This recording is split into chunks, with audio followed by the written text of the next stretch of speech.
செய்கிறதுக்கு வந்து மேட்டூர் அணை திறக்கப்படுமா அப்படிங்கிறது வந்து அரசு அறிவிக்கணும் அப்படின்னு சொல்லிட்டு விவசாயிகள்.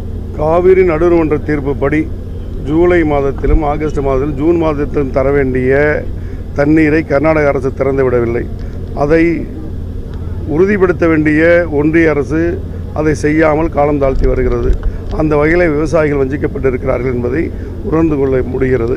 இருப்பினும் டெல்டா மாவட்டங்களில் காவிரியும் தாண்டி மோட்டார் பம்பு செட் விவசாயம் அதிக அளவில் நடக்கக்கூடிய காரணத்தினால் இங்கு மும்முனை மின்சாரம் தேவை என்று இருப்பது காரணத்தினால் இந்த டெல்டாவில் இருக்கக்கூடிய 5 மாவட்டம் உள்ளடக்கிய பகுதியிலே 400 கிலோவாட் மின்சாரம் தயாரிக்கக்கூடிய வகையில் துணை மின் நிலையம் அமைக்க வேண்டும் என்ற கோரிக்கையை நேற்றைய தினம் மின்சாரத்துறை அமைச்சரிடம் கோரிக்கையாக விடுத்திருக்கிறோம். வரக்கூடிய மாதங்களில் வரக்கூடிய வருடங்களில் இது போன்ற விவசாயிகள் பாதிப்பெல்லாம் சரி செய்வதற்கு இந்த ஆட்சி முழுமையாக தன்னை ஈடுபடுத்திக் கொண்டிருக்கிறது.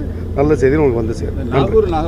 அதனை விவசாயிகளுடைய பாதிப்புகள் குறித்து அவர்கள் இந்த காவிரி தண்ணீர் அதனால் ஏற்பட்டிருக்கக்கூடிய இடர்பாடுகளை ஆலோசித்து அதுபோல் இங்கே இருக்கக்கூடிய பம்பு செட்டுகள் மூலம் விவசாயம் செய்யக்கூடியவர்களுக்கு மும்முனை மின்சாரம் கொடுக்கக்கூடிய வகைகளுக்கு விரிவான ஆய்வுகள் நடைபெற்று வந்து கொண்டிருக்கிறது. அவர்கள் பாதிக்காதவனும் அடுத்த கட்ட நடவடிக்கை நிச்சயமாக எடுக்க முயற்சி.